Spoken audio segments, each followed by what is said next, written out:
Tomorrow will be our first official first date. Roger that. Copy. Over and out.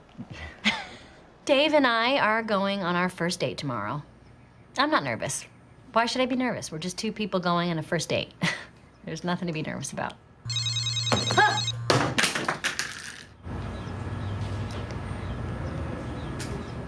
That was my phone. Just a little awkward. Yeah, right. Some people like Leslie on parks and recreations.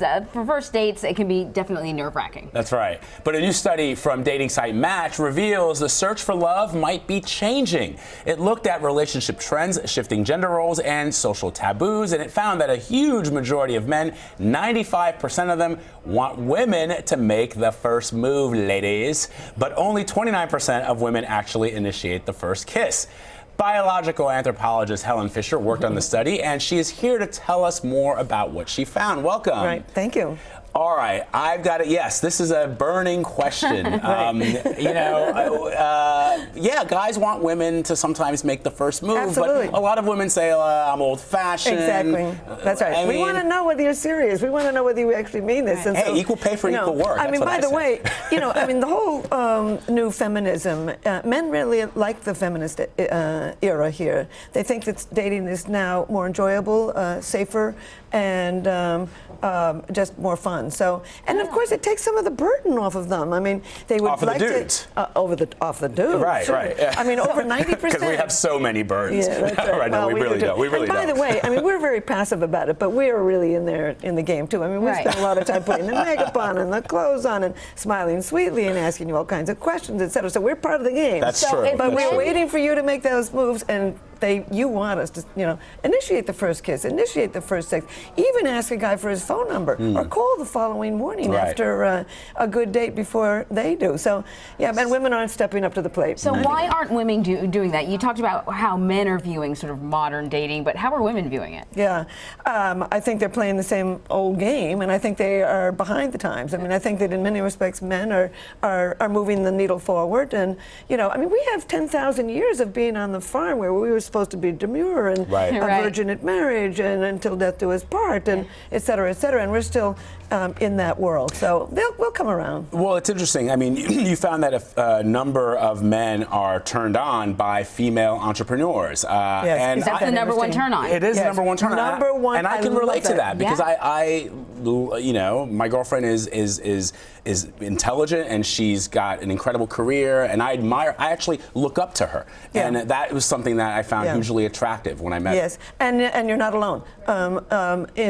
Huge numbers of men think, and what is an entrepreneur but somebody who's daring, creative, inventive, imaginative, conscientious. They're going to really work at it, and they may even have more spare time on odd Tuesdays, because they're their own boss. So there are a few stats that I found were really, really interesting. Now, I've been married for a while, not too long, but long enough, right? So I've been out of the dating game. Been married for a while, and not too long, but just enough. Well, I don't want to make it sound like I'm, some old lady or anything, like I can't relate to millennials in any way, but I found these statistics so interesting. 90% of millennials, unlike baby boomers, say that they have had sex before the first date. Pre-date sex. So is that a one-night stand, or is that you have sex and then you actually start a relationship? I think the vast majority of them do want to start a relationship, and so they're trying to trigger. First of all, it's probably a sex interview. I mean, do they really? Millennials are busy.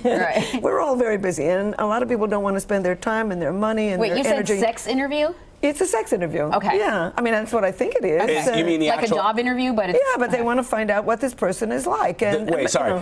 Is the sex interview having sex and then that's the interview? Or is the sex interview like, let's sit down and talk about this? And No. They're having sex. It's pre-date Oh, yeah, right. Okay, that's the interview. sex. And 34% of singles have had 34%, which means that they're doing something. It's just not, people don't go into sex for absolutely no reason at all. Right. And so I think it's either the sex interview, trying to figure out what this person is like. Do they want to expend their time and energy and money on it?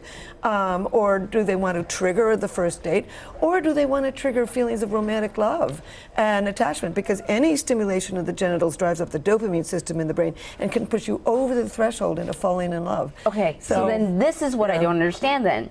51% of millennials say they have no interest in sex. Isn't that interesting? This doesn't make any sense. You know, I'm a baby boomer, and our generation actually had just as much sex when we were that age as the boomers are today. So they're not terribly sexual. They're not rabbits and sex monkeys. Actually, I think they're very career-oriented. You know, in the past, a woman would give up career in order to have family. Now they're really postponing family in order to have that career. So we're marrying later, and I think what we're doing is, what we're seeing is a real extension of the pre-commitment stage. And I think that people want to now get to know everything about a person before they marry them.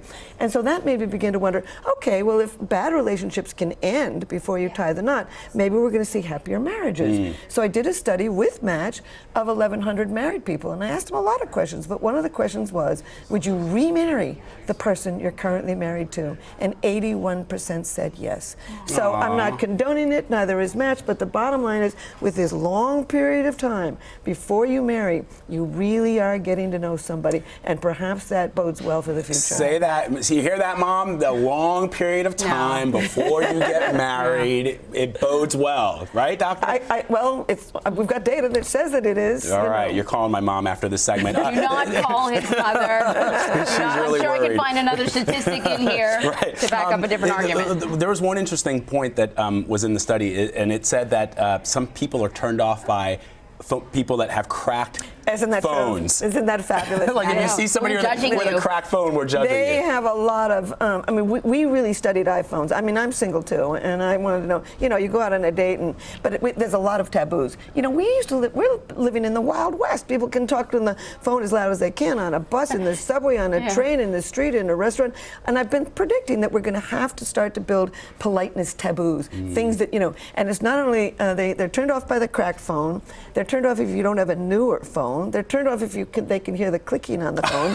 That's funny. But on the date, and this is for Valentine's Day, which is tonight, you know, don't pick up your phone and start talking to somebody in the middle of the date unless you explain what you're saying and why you're saying it to who you're saying it to. You better be saying, I'm on the best date of my life. Exactly. Mom, I want to marry her. And don't text, don't check for text, don't leave the phone face up so that you can just look at it, and don't take the phone with you to the bathroom or outside. Fascinating. It's good. Yeah, I'm glad really that they're beginning to develop these taboos. We need that. Yeah. Well, happy Valentine's Day. Thank you. Same to you. Thank you. Helen Fisher, thank you so much. Absolutely.